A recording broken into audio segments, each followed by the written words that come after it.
Shalom, seja bem-vindo. Se você gosta desse tipo de conteúdo, por gentileza, compartilhe o máximo possível. Aperta aí, dê seu joinha e se gostar, deixa algum comentário. Mas em especial, compartilhe. Eu venho dizendo que no mundo judeu, ou seja, para nós judeus, Jesus não é Messias, não é Filho de Deus.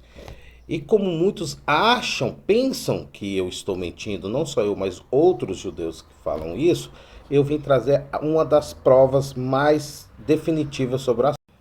Eu venho falando que, apesar do esforço do Novo Testamento de tentar fazer com que Jesus cumpriria algumas profecias, eu venho desmentir aqui, não com o intuito de destruir isso e aquilo, não, mas como nós judeus sempre sofremos acusações, que vocês mataram Jesus, que saiu amaldiçoado, que lá a guerra só acontece porque não aceitou Jesus, eu venho desmentir o próprio cristianismo. Então, se você também não concorda com o cristianismo, divulgue.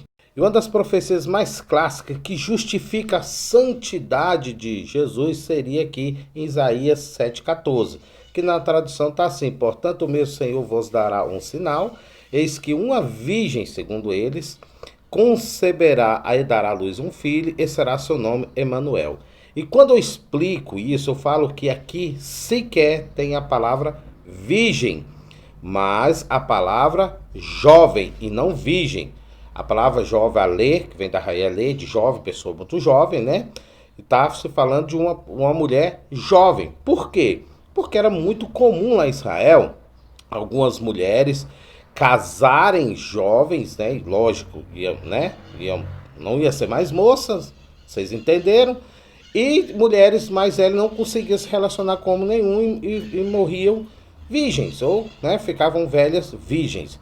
E a prova, reparem, que você não vai encontrar a palavra betular ou vetular. Betular ou V, com B ou com V, que significa virgem mesmo, igual vocês estão entendendo. A palavra que ele usa aqui é de alê, tá vendo? Alê, jovem, alemar, quer dizer, uma moça jovem, né? Para não ser uma criança. Mas mesmo a criança tem na raiz alê. Então você pode notar que em momento nenhum você vai encontrar aqui a palavra betular. Já em contrapartida, olha os versículos que se referem à virgindade. Já aqui em Devarim ou Deuteronômio, está se falando realmente das mulheres virgens. Ali Israel ataca, traz um grupo de pessoas e ele dá a ordem. Quando houver moça virgem, deixa bem específico. Deixa bem específico que tem que ser virgem, virgem mesmo.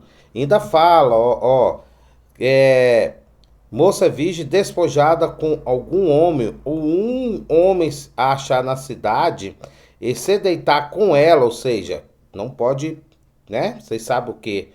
Então note que aqui já a palavra é vetular, que significa virgem mesmo, igual vocês estão entendendo. Outro exemplo aqui, nós temos aqui em Joel, que fala: concerto com os meus olhos, como pois os fixaria numa virgem. Por que ele usa essa expressão poética? Porque era um costume na época de se casar com mulher virgem, né? Tem até toda uma explicação na Torá, como é que se sabia se a mulher era virgem ou não. Lógico que também poderia casar com mulher não virgem. Mas quando a mulher falava eu sou vetular, eu sou virgem, ela tinha que provar sua virgindade, ou senão ela falava a verdade, não sou virgem, já tive e casava, mas não é essa que é o foco da conversa. Betular.